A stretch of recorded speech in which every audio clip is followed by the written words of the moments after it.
What's up, fight fans? And we're back at it with another one here at Round One Sports Talk. Let's talk about it. If you're just a casual fan and you're coming in and you're watching this channel right here, well then you're becoming a hardcore fan because at Round One Sports Talk, not only do we talk about boxing, but we also educate in boxing and the rules and what goes on behind the scenes so that you can be more informed and more educated about the sport you love. So, very interesting. Errol Spence Jr., after the Terence Crawford fight, he was suspended for 2 months after the fight. Now, I find that to be ironic, and let me back things up just in case you're not informed or aware of what I'm talking about. Suspension, the word suspension, wow, that means that something bad happened. Well, if you're not aware of this and you're not, you don't know, you're going to be told now, right? After every major fight, each fighter is suspended immediately after the fight. In the UFC, in boxing, in any combat sport. You rarely hear this because it causes confusion. And it may have the casual fan or people already throw around accusation because they hear the word suspended. When in fact, those are the rules of boxing. After every fight, you are suspended until you are cleared by the boxing committee to return. This rule was in place so that the committee can protect the fighter from themselves. Meaning, there are a lot of tough men and women out there that even coming off a harsh loss or beating, they want to shoot the rematch or fight another fight. They'll come back 2-3 months later, and when they shouldn't have. They weren't really medically clear to come back because their body hasn't really, recovered from the beating that they sustained. So depending on how your fight goes, say you go out there, you knock the guy out in like 30 seconds or something, right? And you took no damage. You're probably going to get cleared to come back really fast. And then that's when you can see your fighter back in the ring really fast. Now, had they had a knockdown, dragged out battle and one of the guys got his eye cut or something, that's when they will not clear you. The boxing committee is going to tell you you're suspended for 6 months, 4 months, 3 months, whatever the amount they feel that, you need to take some time off. And these rules are put in place to protect the fighter from themselves. So every fighter, from the moment they finish fighting, when they go to step out their ring, they're all suspended. Every fighter on the UFC card, have you ever heard it? Justin Gaethje and Poirier were both suspended right after they got out of the ring in the UFC, right? Just like Terence Crawford and Naoya Inoue. Naoya Inoue was suspended from boxing just like Stephen Kubo Fulton. Now, when the boxing commission deems them ready to return, they hand down the suspensions and how much. Ironically, Ryan Garcia got 6 months suspension after Tank Davis knocked him out with a body shot. He didn't close his eyes. He didn't split him open. He hit him with a body shot. And they gave Ryan Garcia 6 months, to get himself together before his next fight. That means Ryan Garcia is not cleared by the Boxing Association to have his next fight until 6 months passes. Ironically, I kind of find this strange. Errol Spence Jr. was given 2 months suspension. That means that the boxing commission feels after he took that massive ass whooping, both his eyes was cut, nose, his mouth was busted open, his ribs took damage in that fight. He was knocked down 3 times in the fight. He was, the referee had to come in and save him, okay, because he was getting his face punched in. He was on the verge of getting knocked out again, okay, and they only gave him a 2-month suspension. 2 months? You know why? Because they want to hit that rematch real quick. They're putting pressure on Errol Spence Jr., and I don't think he should take it. If he takes another ass whooping like that, I don't think you really understand what those kind of beatings do to you in the back end of your life. Some of these beatings take years off your life, and I've talked about this. And that's why they get paid all this money, because if you ask me, the money's not worth it. It really is not. It's not worth being 50 years old and not remembering who your kids are. It's not worth shaking like this all the time, man. You know what I'm saying? While you're doing speeches.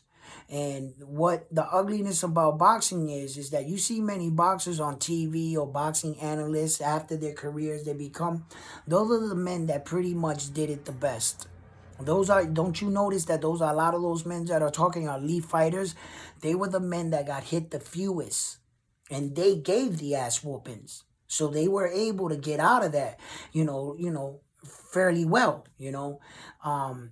and then, there's the ugliness to the sport, the guys that they don't show you, the guys that you don't know about that are at home right now in a freaking paper Johnny and shit and some depend Pampers because they can't control their bowel movements. That's the ugliness of the sport of boxing. And if you ask me, once again, the money's not worth it. But a lot of people chase legacy, and this is a dangerous sport. So that's why these rules are put in to protect the fighters, to avoid things like this from happening. Now, every now and then, you're going to hear your celebrity boxer or come on and say something. And just because they speak, all of a sudden, it's concrete. That's word. Mayweather comes out and says Naoya Inoue needs to be randomly drug tested and urine tested, blood work and everything. And he's throwing around some accusations. He says some things. So a lot of these YouTube channels took that and ran with it. They're like, look, even if the great Floyd is saying it, listen, with all due respect, Floyd, who gives a fuck what you think about this man's career? I'm going to be straight up blunt about it. Right? You didn't care about what anybody said about you and your career, right? And when they said that you were trying to take steroids and shit, you batted all that shit away too. There were a lot of people that accused you, Mr. Floyd, of a lot of things. And did you let them things weigh you down? You didn't give two shits about what the fuck they were saying about you. And you were like all about, I want blood work before every fight. I want to clean up the sport. I want to fight on an even playing field. Right, Floyd? And you were a real big advocate about that. And they were accusing you of a lot of shit. All right? And you didn't give, you know what I'm saying? You let that shit, bro. Floyd, what are you doing? What are you doing? Why are you talking about this man like that? Like all of a sudden somebody say something, Floyd, and you ran with it when you know that's exactly what these people do. Because you call out a lot of people on their bullshit for calling out a lot of other fighters and trying to sell the people these false storylines. You see what I'm saying, Floyd? Right? But all of a sudden, Floyd, you're going to say that Naoya, you know why, Floyd? Do you know why? Because he's this close from catching you. He's the only fighter in history that you know and I know that can catch you. He can catch you in so many different ways, Floyd. He's going to catch you in the undefeated, the 50-0. He could catch you, right? And he could retire undefeated, and you know it, right? And he's also dominate you on divisions and the amount of belts. So very, very soon, unless you can throw some salt on his name and make people think that his legacy is tainted, not like yours, then you can throw a monkey wrench in there, can't you, Mr. Floyd? So I see why you're speaking up finally about a boxer. This is one of the first time, Floyds, that you come out publicly and accuse a world champion such as this man like this, besides Manny Pacquiao. Because Floyd says a lot of good shit when he was in the moment, right? He's retired. You're not in the sport you are boxing, Floyd. I got to give it to you. You are boxing, you know what I'm saying? And your word, it carries much more weight than a lot of other boxers' words. And listen, you are a highly decorated champion. And I'm not even as attempting to say that what I say over you, because I know who you are, Floyd, right? But goddamn, my dude, you really had to take that kind of shot against him like that, right? And not only to mention that you were once close with Tank Davis and you guys are still close. I understand that shit didn't work out between you and Tank Davis, but he didn't go far because he's still signed to the, you know what I'm saying? Well, he's not signed anymore. He's by himself, but he's taking, what's that loophole in boxing where you could take advice from your promoter. He's not actually your promoter. So the promoter doesn't have to pay those fines. He comes in as a legal advisor. That's how Heyman has all his fighters. You do know that, right? Right? He's never their boxing promoter. You know what I'm saying? He's an illegal advisor. There's loopholes about a lot of shit behind the scenes in boxing. You know what I'm saying? But that's what today was basically about.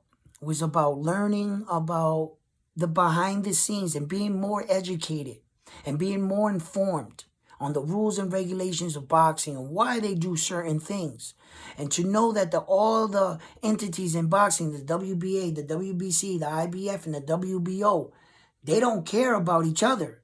You know, not until just recently that they started seeing that it was good for business to have your belt held up to the next belts. Because in boxing for many, many, many years, the egos of each boxing association, they didn't even want their belt associated with other belts. Meaning there was a point in time where that if you was the WBC champion, the WBA and the IBF, and you won the WBO, there have been boxers in history that have been stripped of their titles, okay? Just because they won the WBO and they held it up in the ring side by side, their title. They didn't like that shit. They didn't like that shit. WBC was like, bro, do not put my belt next to that belt. I'm telling you right now, if you go in that ring, you fight that dude for that WBO, you will no longer represent the WBC. Because let's just keep it in mind that in boxing, you are who you are because of the world stage that the boxing organization provides for you as a boxer. They give you the ring, they give you the camera, the notoriety, and they give you their world title. You got to earn it, but if you get it, you're representing that. You're at your job. You're working. You see, you're at your job. This ain't no fucking, you know what I'm saying? Oh, no. The belts must stay prestigious. And they must have value. Okay? So they're not going to let the WBC be next to the IBO. Right? And you're like putting up the IBO and the WBC, and WBC dude, he's coming in, he's giving you a WBC hat, a WBC shirt. You ain't got no IBO shirt on, no IBO hat on. And the first belt they trying to strap, all the organization, all their representatives, they're all jumping in the ring trying to put their belt first on the guy. You ever notice that?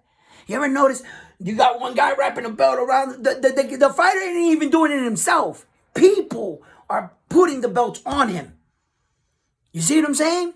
And every organization wants that much exposure than the other one. You see? So that's what the rules on the belts are. Like these belts, you know, and a lot of these, you know, the hands behind boxing and the powers that be, and some of the big like ESPN, Showtime, Sports, you know, the Zone is coming in. There's a new age coming in. Pay-per-view money is being split up between different networks, small networks, new networks coming in. Saudi Arabia, you know, them people, they're starting to host UFC fights over there in Dubai. You know, a lot of people are there's a lot of money being thrown around. So it's very important to get your name on the center of the ring. Remember when Don King was real big back then?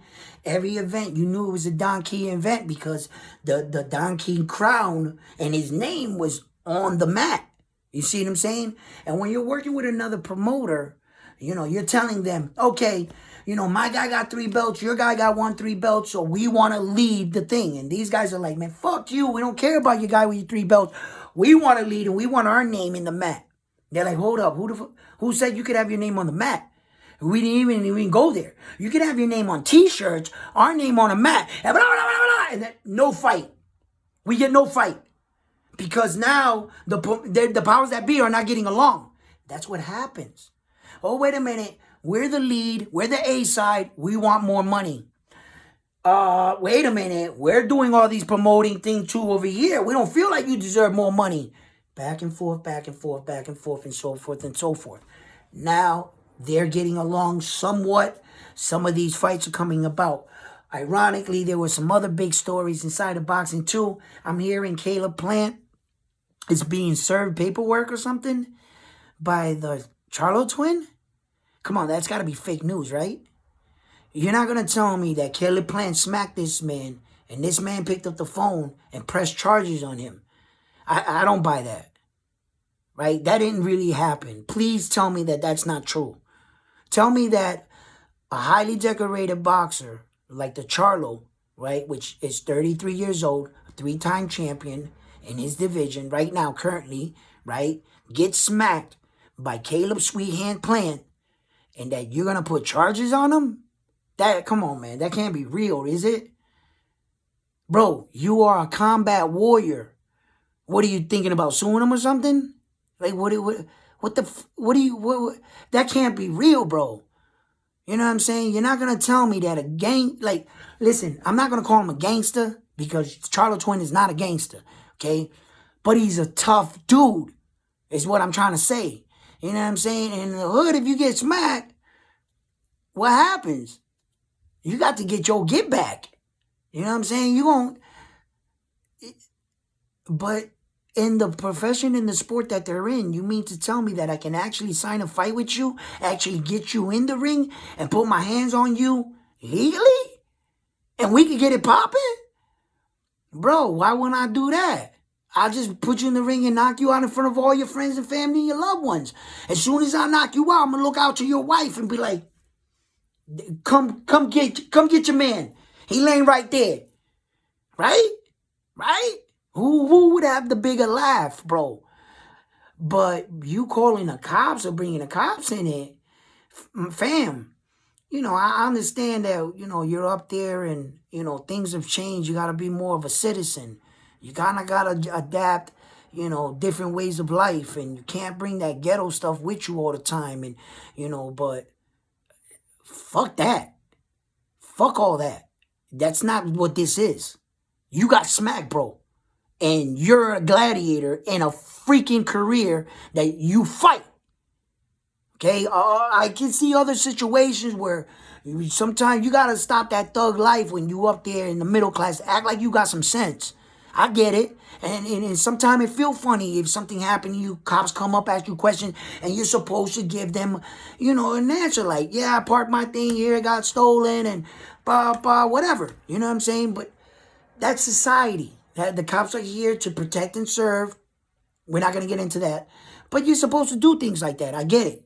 Fine, I get it. But that's not this case, bro. This man put his hands on you. So I don't know how true this is. I mean, I wanted to look it up, but I was just like, bro, come on, man. Not the Charlo twin. They always be into some shit. You know what I'm saying? In boxing, they always talking shit to one boxer, something like that. And they always willing to bring the smoke, right? So you mean to tell me this white dude brought the smoke to you and you picked it? Please, for the love of God, if anybody watching this video, please tell me that's a lie. Well, anyway, today I just wanted to break down some rules and things like that and talk about other things in boxing so that we are aware of these things that happen in boxing. You know, fighters are suspended automatically after they fight until they're cleared by their doctors and by the boxing commission and what time they can start training and come back and schedule another fight. These are all regulations and these are all rules that are put in place for every single boxer. Everybody. This happens. Okay? Rules on the wraps. Wraps are taken off and gloves are examined, you know what I'm saying, by the boxing commission. And if you as a corner want to further ask for the examination, they will accommodate you and you will be allowed to examine their gloves. Okay, so a lot of these things are, you know, put in place once again to protect the fighters. You know what I'm saying? So here at Round One Sports Talk, we always start where? At the first round, right at the beginning. We keep it fresh and we keep it 100. And we inform our viewers and we teach also so that our viewers know more about the sport that they love. You know what I'm saying? And I'm hoping to get some big knockouts right now coming up. You know, we'll talk about that. But for right now, I just wanted to make a small video touching on some rules and regulations, some interesting things. That's all I got for you. On to the next video. Peace.